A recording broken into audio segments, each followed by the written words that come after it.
क्या आपने कभी उस शक्ति के बारे में सुना है जिससे मृत्यु भी कांप उठे, जो समय को भी अपने चरणों में झुका दे? यह कथा है महाकालेश्वर की, भगवान शिव के उस रूप की जो न सिर्फ काल को जीतते हैं बल्कि मृत्यु को भी नियंत्रित करते हैं। उज्जैन, वह नगरी जो क्षिप्रा नदी के किनारे बसी, जहां समय थमता है और ब्रह्मांड की धड़कनें सुनाई देती हैं। कहते हैं जब अधर्म बढ़ा और राक्षसी शक्तियां उग्र हुईं तो संतों और साधुओं की साधनाएं टूटने लगी। लोगों ने भगवान को पुकारा, महाकाल रक्षा करो। एक ब्राह्मण, एक सच्चा भक्त शंकर, हर रात मंदिर में प्रार्थना करता। एक रात उसने पुकारा, इतनी तड़प के साथ कि उसकी आवाज कैलाश तक जा पहुंची। भगवान शिव ने अपने नेत्र खोले और उनकी जटाओं से एक ऊर्जा लहर निकल पड़ी, काली, तेज, अमर। वो सीधे उज्जैन की ओर बढ़ी।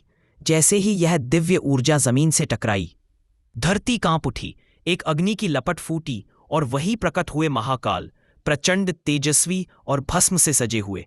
लोग एकत्र हुए, भय और भक्ति के साथ उन्होंने देखा एक ज्योतिर्लिंग प्रकट हो रहा है जिससे अंध का मृत्यु के देवता यम भी रुके। उन्होंने महाकाल के आगे अपना सिर झुका दिया, क्योंकि अब मृत्यु पर मृत्यु की छाया पड़ चुकी थी। पुराना मंदिर जलकर भस्म हो गया।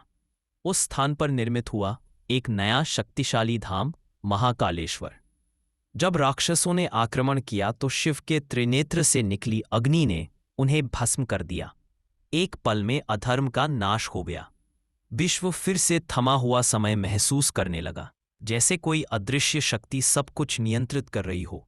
शंकर उस अग्नि के समक्ष झुक गए और उन्हें आशीर्वाद मिला, तेरा नाम, तेरी भक्ति युगों तक अमर रहेगी। और तब से हर दिन सुबह वहां होती है भस्म आरती, जहां राख से जीवन की पूजा होती है।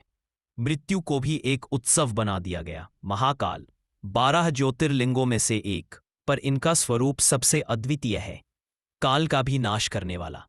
यात्रियों की माने, यहाँ की आराधना से जीवन की दिशा बदल जाती है, मन की सारी ग्रंथियां खुल जाती हैं। महाकाल का स्वरूप, काले पत्थर का शिवलिंग, सर्पों की माला, गहरी आंखें और सिर पर जटाओं में बहती गंगा। अगर आप उज्जैन जाएं, महाकाल का आशीर्वाद ले, उस अग्नि को देखें जो मृत्यु को भी अर्थ देती है। और अगली कथा में जानिए भीम का संकल्प और वृद्धेश्वर की स्थापना, केवल आध्यात्मिक ठिकाना पर।